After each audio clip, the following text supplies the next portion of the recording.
وعباد الرحمن الذين يمشون على الأرض هونا وإذا خاطبهم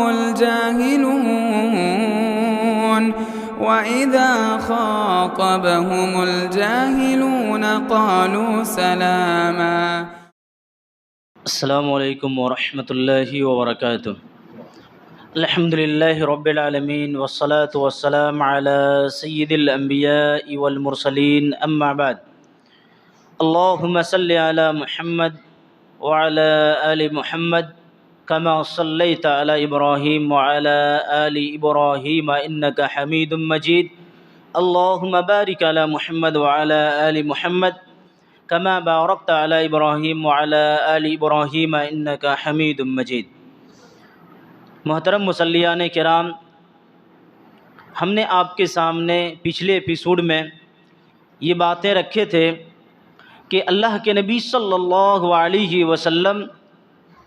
کو قتل کرنے کی سازش کی جا رہی تھی اور باقاعدہ وہ لوگ پلاننگ کر رہے تھے، اور اس کے لیے قریش کے بڑے بڑے لوگ اس میٹنگ میں اور اس کمیٹی میں آئے ہوئے تھے، اور انہوں نے ایک بات یہ مقرر کیے کہ دیکھیے سب مل کر کے ایک ساتھ محمد صلی اللہ علیہ وسلم پر وار کریں گے، تاکہ کسی ایک قبیلے ایک خاندان پر اس کے خون نہ آئے اور اس کا مجرم کوئی ایک خاندان اور قبیلہ نہ ہو. یہ بہت ہوشیاری کے ساتھ کیا گیا تھا. ادھر ہم نے آپ کو یہ بھی بتایا کہ نبی صلی اللہ علیہ وسلم کو اللہ رب العالمین نے وحی کے ذریعے سے جبریل علیہ السلام آئے اور یہ خبر دیے کہ آپ کے خلاف اس طرح کی باتیں چل رہی ہے اور سازش ہو رہی ہے. اس کے بعد نبی صلی اللہ علیہ وسلم کو یہ حکم بھی ملا تھا کہ آپ آج ہی کے رات کو مدینہ کی طرف ہجرت کر جائیے. اس کے لیے نبی صلی اللہ علیہ وسلم تیاری کرنے کے لیے حضرت ابوبکر رضی اللہ عنہ کے گھر گئے اور سب کچھ تیاری کر کے نبی صلی اللہ علیہ وسلم آئے اور رات ہونے کا انتظار کر رہے تھے. ادھر مشرکین مکہ جنہوں نے یہ پلاننگ کیے تھے کہ اچھے اچھے نوجوانوں کو اچھے خاندان سے چن کر کے، حسب و نسب والے شخص کو چن کر کے اس میں رکھا جائے جو ان پر وار کریں.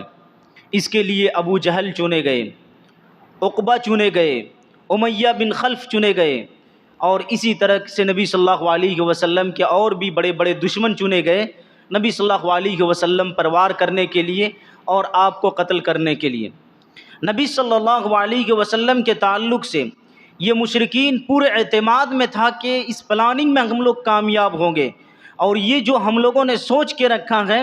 ہم اس میں بہت حد تک کامیاب ہو کر کے رہیں گے. اسی لیے غرور میں جا کر کے ابو جہل یہ کہتا ہے ہنستے ہوئے اور تکبر کے طور پر یہ کہتا ہے کہ محمد یہ کہتا ہے کہ اگر تم میری بات مانو گے تو عرب اور دنیا کے بادشاہ بن جاؤ گے، اور جو کوئی اللہ اور اس کے رسول کی باتوں کو مانے گا وہ جنت میں جائے گا، اور ان کے لیے جنت میں ایسے ایسے باغات تیار ہیں، اور جو ان کی باتوں کو نہیں مانے گا ان کے لیے جہنم ہے. ابو جہل یہ تکبر اور غرور میں کہہ رہا تھا، انہیں کیا معلوم تھا کہ کیا ہونے والا ہے. ادھر نبی صلی اللہ علیہ وسلم وہ رات آ گئی اور وہ لمحہ آ گیا جس میں اللہ رب العالمین نے ہجرت کرنے کے لیے حکم دیا تھا. اللہ کے نبی صلی اللہ علیہ وسلم حضرت علی رضی اللہ عنہ کو اپنے بستر میں لٹاتے ہیں اور اپنی چادر بھی حضرت علی رضی اللہ عنہ کو دے دیتے ہیں اور کہتے کہ اطمینان سے سوئیے، آپ کے لیے کوئی خطرہ نہیں ہے. اللہ کے نبی صلی اللہ علیہ وسلم اپنے گھر سے نکلتے ہیں اور ایک مٹھی تمام کے تمام جتنے بھی لوگ تیار ہوئے تھے نبی صلی اللہ علیہ وسلم کے گھر کو گھیرے ہوئے تھے، اور وہ لوگ پوری تیاری میں تھے کہ اس وقت میں کا انتظار کر رہے تھے کہ کیسے کب وہ وقت آئے کہ ہم ان پر حملہ کریں. اللہ کے نبی صلی اللہ علیہ وسلم انہی کے بیچ سے نکلنا تھا اور اسی وقت نکلنا تھا، رات کے وقت ہی میں نبی صلی اللہ علیہ وسلم کو نکلنا تھا. آپ صلی اللہ علیہ وسلم ایک مٹھی مٹی کو لیتے ہیں اور ان لوگوں کے سروں میں مارتے ہیں اور سورہ یاسین کو پڑھتے ہوئے وہاں سے نکل جاتے ہیں. نبی صلی اللہ علیہ وسلم یہاں سے نکل کر کے ڈائریکٹ حضرت ابوبکر رضی اللہ عنہ کے گھر جاتے ہیں اور ان کو لے کر کے نبی صلی اللہ علیہ وسلم جو یمن کا راستہ ہوتا ہے، ڈائریکٹ مدینہ والے راستے میں نبی صلی اللہ علیہ وسلم نہیں جانتے ہیں۔ دیکھیے نبی صلی اللہ علیہ وسلم نے جو سوچے تھے اور جو پلاننگ کیے تھے، کتنا بہترین پلان کیے تھے کہ ڈائریکٹ اگر ہم لوگ یہاں سے مکہ کی طرف، مدینہ کی طرف جائیں گے اور مدینہ کے راستے کو لیں گے، تو جیسے خبر ملے گی ان مشرکین مکہ کو کہ ہم لوگ نکل چکے ہیں، تو یہ لوگ سب سے پہلے ہم لوگ کا پیچھا کرتے ہوئے مدینہ کی رخ جائیں گے اور مدینہ کے راستے میں جائیں گے۔ اس لیے نبی صلی اللہ علیہ وسلم نے کہا کہ ہم لوگ یمن کے راستے سے نکلیں گے اور ادھر سے آگے جا کر کے کٹ کر کے پھر جا کر کے ہم لوگ آگے کے پلاننگ کے حساب سے جائیں گے۔ یہ اللہ کے نبی صلی اللہ علیہ وسلم کی ہوشیاری تھی، دانش مندی تھی۔ آپ صلی اللہ علیہ وسلم حضرت ابو بکر کے ساتھ نکلتے ہیں اور جاتے ہوئے کچھ میل کی دوری پر غار ثور ملتا ہے، وہاں اللہ کے نبی صلی اللہ علیہ وسلم جاتے ہیں۔ ادھر ابھی نبی صلی اللہ علیہ وسلم نکلے ہی ہیں کہ ایک نامعلوم شخص نے آ کر کے ان لوگوں کو جو گھیراؤ کیے ہوئے تھے کہا کہ تم لوگ کس کے انتظار کر رہے ہو؟ کہا کہ محمد صلی اللہ علیہ وسلم، کہ ان کا انتظار کر رہے ہیں۔ کہا کہ تم لوگ تو نامراد ہو گئے، ناکام ہو گئے۔ کہا کیا ہوا؟ کہا کہ وہ تو ابھی تمہارے سامنے سے نکل کر کے گیا گیا۔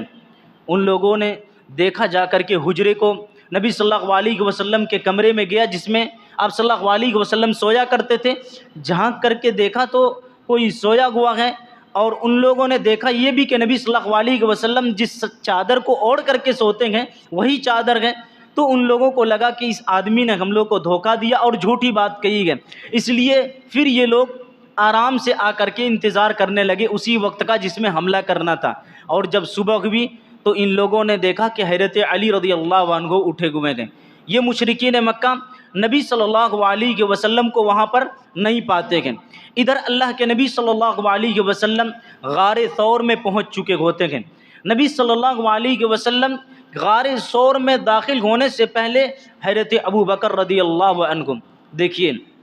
حضرت ابو بکر رضی اللہ عنہ نے نبی صلی اللہ علیہ وسلم کو کس قدر ساتھ دیے ہیں، غور کریے گا یہاں سے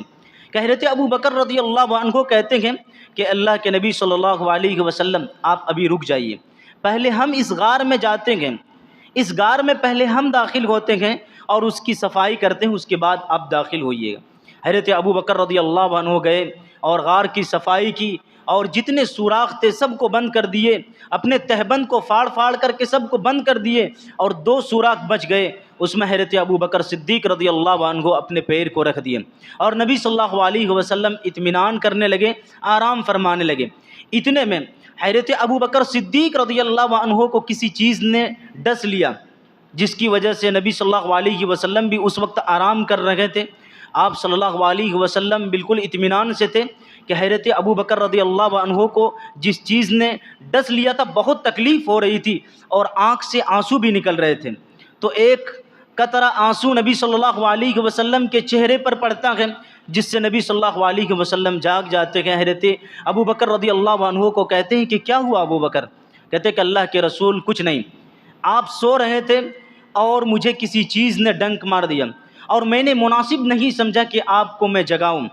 یہ نبی صلی اللہ علیہ وسلم سے محبت، یہ نبی صلی اللہ علیہ وسلم سے پیار کا نتیجہ ہے۔ اسی لیے اللہ کے نبی صلی اللہ علیہ وسلم کہتے ہیں کہ جس طرح سے احسان حضرت ابو بکر رضی اللہ عنہ نے کیا ہے، ہم ان کے احسان کا بدلہ اس طرح سے نہیں چکا سکتے ہیں۔ اس طرح سے حضرت ابو بکر رضی اللہ عنہ نے نبی صلی اللہ علیہ وسلم کا ساتھ دیا۔ اب اس کے بعد وہیں پر حضرت ابو بکر رضی اللہ عنہ کے ایک بیٹے عبداللہ بھی آتے تھے رات کے وقت میں، اور اسی طرح سے وہ صبح کو چل جاتے تھے۔ یہ اس لیے آتے تھے تاکہ مشرکین مکہ جو بھی حضرت ابو بکر رضی اللہ عنہ اور اسی طرح سے نبی صلی اللہ علیہ وسلم کے خلاف جو کچھ باتیں کر رہے ہیں، جو کچھ ارادے یہ لوگ کر رہے ہیں، سب کچھ جا کر کے خبر دے دیتے اور صبح ہونے سے پہلے اپنے مکان میں آ کر کے پہنچ جاتے تھے۔ اور اسی طرح سے ایک حضرت ابو بکر رضی اللہ عنہ کے غلام تھے عامر بن فہیرہ، یہ بھی جاتے تھے اور وہاں جا کر کے اپنے بکریوں کو لے کر کے جاتے اور نبی صلی اللہ علیہ وسلم اور حضرت ابو بکر رضی اللہ عنہ بکریوں کے دودھ کو پیتے تھے۔ اور دیکھیے ایک ہوشیاری یہاں پر دیکھیے کہ جس طرح سے حضرت ابو بکر رضی اللہ عنہ کے لڑکے صاحبزادے وہاں جاتے تھے اور قدموں کے جو نشانات ہوتے تھے تو اسی راستے سے اور سیم ٹو سیم اسی قدموں کے نشانات سے ہوتے ہوئے جو حضرت ابو بکر کے غلام عامر بن فہیرہ تھے اپنی بکریوں کو اسی قدموں کے نشان کے بیچ میں لاتے تھے تاکہ کسی طرح کے کوئی نشانات باقی نہ رہ جائیں اور مشرکین مکہ وہاں تک نہ پہنچ سکے۔ بہرحال اب ادھر آئیے، مشرکین مکہ کو جب نبی صلی اللہ علیہ وسلم نہیں ملے، اب یہ لوگ جنون میں آ گئے، بخلاہٹ میں آ گئے، اور سب سے پہلے یہ لوگ حضرت علی رضی اللہ عنہ کے پاس گئے، اور حضرت علی رضی اللہ عنہ کو پکڑ کر کے گھسیٹتے ہوئے یہ لوگ خانہ کعبہ لے گئے، اور کچھ دیر کے لیے ان لوگوں نے قید کر کے رکھا، ہو سکتا ہے کہ یہ بتا دیں، تاکہ ہو سکتا ہے کہ یہ بتا دیں کہ محمد صلی اللہ علیہ وسلم کہاں ہیں، لیکن ان سے کوئی بھی خبر معلوم نہیں ہو سکی۔ اس کے بعد یہ لوگ حضرت ابو بکر رضی اللہ عنہ کی ایک بیٹی، حضرت ابو بکر رضی اللہ عنہ کی ایک بیٹی اسماء بنت ابو بکر کے پاس یہ لوگ گئے اور کہا کہ بتاؤ تمہارے ابا جان کہاں گئے؟ کہا کہ مجھے نہیں معلوم۔ ابو جہل نے وہاں جا کر کے حضرت ابو بکر رضی اللہ عنہ کی اس بیٹی کو تھپڑ بھی مارا، ان کے چہرے پر تھپڑ بھی مارا، اس کے باوجود بھی انہوں نے کہا کہ مجھے نہیں معلوم۔ بہرحال یہ مشرکین مکہ نے جب دیکھا کہ نبی صلی اللہ علیہ وسلم کا پتہ نہیں مل رہا ہے اور معلوم نہیں چل رہا ہے کہ کہاں ہیں، تو انہوں نے کہا کہ تمام کے تمام راستے کو بند کر دو، اور ان راستوں کو بند کر دو جو راستے مکہ سے ہوتے ہوئے مدینہ جاتے ہوں، یا مکہ سے باہر کے جتنے بھی راستے جانے کے ہیں تمام راستے میں پہرے دار لگا دو۔ تمام راستوں میں پہرے دار لگا دیے۔ اس کے ساتھ ساتھ یہ اعلان بھی کیا گیا کہ جو کوئی بھی محمد صلی اللہ علیہ وسلم اور حضرت ابو بکر کو پکڑ کر کے لائیں گے انہیں 100 اونٹوں کا انعام دیا جائے گا، 100 اونٹوں کا انعام دیا جائے گا۔ مشرکین مکہ نے جو یہ اعلان کیے تھے اور سارے لوگوں کو پیچھے لگائے تھے، بہت سارے لوگوں نے محنت کیے، لیکن کسی طرح سے کسی کو کوئی خبر معلوم نہیں ہو سکا۔